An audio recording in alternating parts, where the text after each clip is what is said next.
നമസ്കാരം.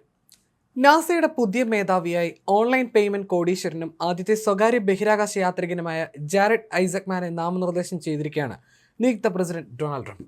ഇതോടെ ആരാണ് ജാരഡ് ഐസക്മാൻ എന്ന് തിരയുകയാണ് ലോകം. ഗവൺമെന്റ് എഫിഷ്യൻസി കമ്മീഷൻ സഹ അധ്യക്ഷനും ട്രംപിന്റെ ഏറ്റവും അടുത്ത ഉപദേശകരിൽ ഒരാളുമായ ഇലോൺ മസ്കിന്റെ അടുത്തയാളാണ് ഐസക്മാൻ. ഷിഫ്റ്റ് ഫോർ പേയ്മെന്റ്സിന്റെ സ്ഥാപകനും സിഇഒയുമായ ഐസക്മാൻ മസ്കിന്റെ സ്പേസ് എക്സുമായി അടുത്ത ബന്ധമാണ് പുലർത്തുന്നത്. ഐസക്മാന്റെ ജീവിതവും സിനിമാ കഥകൾ പോലെയാണ്. ന്യൂജേഴ്സിയിൽ ജനിച്ച ജാരഡ് ഐസക്മാൻ 16-ാം വയസ്സിൽ ഹൈസ്കൂൾ പഠനം ഉപേക്ഷിച്ചു. പിന്നാലെ സംരംഭകനായി മാറുകയായിരുന്നു. 1999 ഷിഫ്റ്റ് ഫോർ പേയ്മെന്റ് എന്ന ഓൺലൈൻ പേയ്മെന്റ് കമ്പനി സ്ഥാപിച്ചുകൊണ്ടായിരുന്നു അദ്ദേഹത്തിന്റെ തുടക്കം. തന്റെ വീടായിരുന്നു അദ്ദേഹം തന്റെ കമ്പനിയായി ഉപയോഗിച്ചത്. പിന്നീട് വളർച്ചയുടെ നാളുകളായിരുന്നു.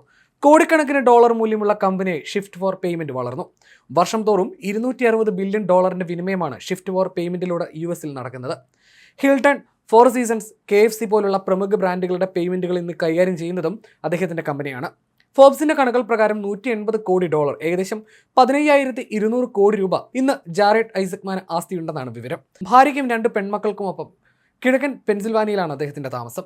വ്യോമയാന മേഖലയോട് വലിയ അഭിനിവേശം പുലർത്തിയിരുന്ന ആളായിരുന്നു ജാരഡ്. വൈകാതെ അദ്ദേഹം പൈലറ്റ് ലൈസൻസും സ്വന്തമാക്കി. 2009 മേക്ക് എ വിഷ് ഫൗണ്ടേഷന് വേണ്ടി ഫണ്ട് സ്വരൂപിക്കുന്നതിനായി 62 മണിക്കൂറിനുള്ളിൽ ലോകം ചുറ്റി അദ്ദേഹം ഒരു ലോക റെക്കോർഡും സ്ഥാപിച്ചിരുന്നു. അതും ഒരു ലൈറ്റ് ജെറ്റിൽ സഞ്ചരിച്ചുകൊണ്ട്. 82 മണിക്കൂർ എന്ന പഴയ റെക്കോർഡായിരുന്നു ജാരഡ് അന്ന് തകർത്തത്. ബഹിരാകാശ യാത്രകളിലേക്കും സ്വപ്നങ്ങളിലേക്കുമുള്ള ജാരഡിന്റെ യാത്ര അവിടെ തുടങ്ങുകയായിരുന്നു. 2019 ശതകോടീശ്വരിലേക്ക് അദ്ദേഹം വളർന്നു.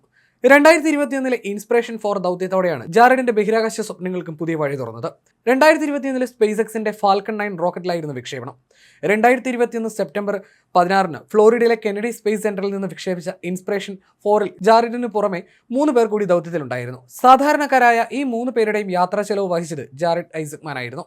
2024 സെപ്റ്റംബറിൽ സ്പേസ് എക്സിന്റെ പോളാരിസ് ഡോൺ ദൗത്യത്തിലും ജാരഡ് ഐസക്മാൻ പങ്കാളിയായി. സ്പേസ് എക്സ് എഞ്ചിനീയർമാരായ Anna Menon, Sarah Gillis, air force പൈലറ്റായ സ്കോട്ട് പെറ്റിറ്റ് എന്നിവർക്കൊപ്പമായിരുന്നു ലോകത്താദ്യമായി സ്വകാര്യ ബഹിരാകാശ നടത്തത്തിലൂടെ ജാരഡ് ചരിത്രം കുറിച്ചത്. എന്തായാലും ഔദ്യോഗിക സ്ഥിരീകരണം വരുന്നതോടെ നിലവിലെ പ്രസിഡന്റ് ജോ ബൈഡൻ നാമനിർദ്ദേശം ചെയ്ത ഫ്ലോറിഡയിൽ നിന്നുള്ള മുൻ ഡെമോക്രാറ്റിക് സെനറ്ററായ ബിൽ നട്സിന് പകരം ഐസക്മാൻ നാസയുടെ തലപ്പത്തെത്തും.